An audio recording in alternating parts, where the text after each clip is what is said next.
আমি একটা তরমুজ কিনতে চাই, এর মধ্যে কোন তরমুজটা কিনতে পারি? এইটা নাকি ওইটা? প্রথমটার রংটা বেশি উজ্জ্বল। এই ফলটা কি? এইটা? এই ফলটার নাম সফেদা। এইটা কি ফল? এটা এটা কিন্তু বেল। আসসালামু আলাইকুম রাহমাতুল্লাহি ওয়া বারাকাতুহু। একটা সময় ছিল মানুষ বাজারে যেত, ফল হাত দিয়ে ঠুকঠাক করে দেখে তারপর কিনতো। কিন্তু আজকের এই ভিডিওটা দেখার পর আমি থমকে গেলাম, কারণ একজন ভাই তরমুজ কিনতে গেলেন আর প্রযুক্তির সর্বশেষ উপহার চ্যাটজিপিটিকে জিজ্ঞেস করছেন, এই তরমুজটা কিনবো নাকি ওইটা কিনবো? সাধারণ একটা ঘটনা, তাই না? কিন্তু একটু ভাবুন তো, এটা কি শুধুই মজার বিষয়, নাকি এর পেছনেও লুকিয়ে আছে আমাদের সমাজের এক গভীর পরিবর্তনের চিত্র? এই চ্যাটজিপিটিকে আমি এখন জিজ্ঞেস করব যে আমার সামনে যে তরমুজগুলো দেখা যাচ্ছে তার মধ্যে কোন তরমুজটা আমি কিনতে পারি। দেখি চ্যাটজিপিটি আমাদেরকে কি জানায়। এখানে অনেকগুলো তরমুজ দেখা আছে, এর মধ্যে কোনটা ভালো হবে বলে মনে হয়? এইটা কেমন? এটা এটার গায়ের রং আর প্যাটার্ন ভালো লাগছে। ভিতরে লাল হবে মনে হচ্ছে। হ্যাঁ, বেশ টাটকা লাগছে। অনেকগুলো আছে, এর মধ্যে কোনটা কিনতে পারি? যেটার গায়ের রঙে হলুদাভ স্পট আছে সেটা নিতে পারেন। একটা সাজেস্ট করো এর মধ্যে থেকে, এইটা কিনবো নাকি এইটা কিনবো? যেটার গায়ে দাগ কম সেটাই নিন। এইটা কেমন? এটা এটাও ভালো দেখাচ্ছে। ভিতরে লাল হবে? বাইরের দেখে তো তাই মনে হচ্ছে। এইটা নাকি এইটা? এই দুটোর মধ্যে যে কোনো একটা সাজেস্ট করো। প্রথমটার রংটা বেশি উজ্জ্বল। প্রথমটা মানে যে এইটা? এইটা? ওটাই নিন। আচ্ছা ঠিক আছে, এইটা আমরা কাটি। এটা কাটেন তো একটু দেখি। রং ঠিক আছে? একদম, রং বেশ ঠিক আছে। দেখুন ভাইটি কতটা সহজভাবে জিপিটির সাহায্যে তরমুজ বেছে নিচ্ছেন।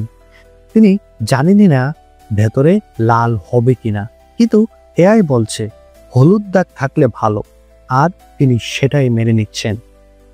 আমরা কি এখন আর নিজের চোখ, অনুভব ও অভিজ্ঞতার উপর ভরসা রাখতে পারছি না? আমার নানু বলতেন, ফল কিনবা আগে গন্ধ শুইখো, তারপর কিনো। আর এখন চ্যাটজিপিটি বলছে এটাই ভালো। ভাবুন আমরা কত দূর চলে এসেছি। আল্লাহ তাআলা বলেন, যে বিষয়ে তোমার কোনো জ্ঞান নেই তা অনুসরণ করো না। সূরা আল ইসরা আয়াত 36। এখানে আল্লাহ আমাদের শেখাচ্ছেন ভরসা করো যাচাইকৃত জ্ঞান ও অভিজ্ঞতার উপর। কিন্তু আজ আমরা যাচাই না করে প্রযুক্তির কথা বিশ্বাস করে নিচ্ছি। এটা কি এতটাই নিরাপদ? তার সাথে রাসূলুল্লাহ সাল্লাল্লাহু আলাইহি ওয়াসাল্লাম বলেন, লোকজন এমন এক যুগে প্রবেশ করবে যখন তারা অজ্ঞদেরকে অনুসরণ করবে আর জ্ঞানীদের উপেক্ষা করবে। সহিহ মুসলিম।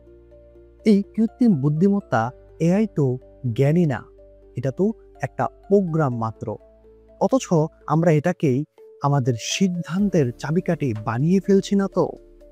তার উপর আরো ভয়ঙ্কর কথা হলো, হাদিসে আছে কিয়ামতের পূর্বে মানুষ এমন জিনিসের আস্থা রাখবে যেটি মানুষের নয়। আলেমগণ একে ব্যাখ্যা করছেন প্রযুক্তি, মেশিন বা কৃত্রিম বুদ্ধিমত্তা হিসেবে, অথবা কিছু মানুষের চিন্তার সর্বশেষ জায়গা বিজ্ঞান। জি, আমি তাদের কথাই বলছি। যাই হোক, সুবহানাল্লাহ, আমরা কি সেই সময়ের ভিতরেই ঢুকে পড়ছি? দেখুন, যখন জিপিটি বলেন আমি গন্ধ শুঁকতে পারি না, তখন মনে প্রশ্ন আসে, একদিন যদি পারে, যদি একদিন এমন প্রযুক্তি তৈরি হয় যেটা গন্ধ শুঁকতে পারে, তাহলে কি আমরা আর নিজের হাতে ফল ধরেও দেখব না?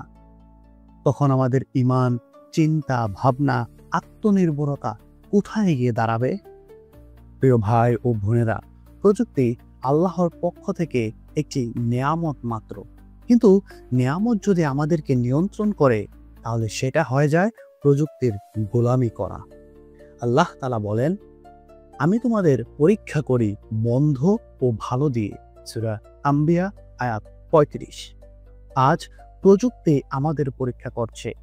আমরা কি একে নিয়ন্ত্রণ করব, নাকি প্রযুক্তি দ্বারা নিয়ন্ত্রিত হব? চ্যাটজিপিটি তরমুজ চেনে, কিন্তু চেনে না হালাল, হারাম, তাওয়াক্কুল, কিয়ামত। তাই এর উপর নির্ভর করো, কিন্তু ঈমান হারিয়ে নয়, ঈমানকে জাগিয়ে রেখে, ইনশাআল্লাহ। তবে ভিডিওর একদম শেষ অংশে এসে আমি বলতে চাই, আপনি কি প্রযুক্তিকে শুধু হাতিয়ার হিসেবে দেখেন নাকি সিদ্ধান্তদাতা হিসেবেও মনে করেন?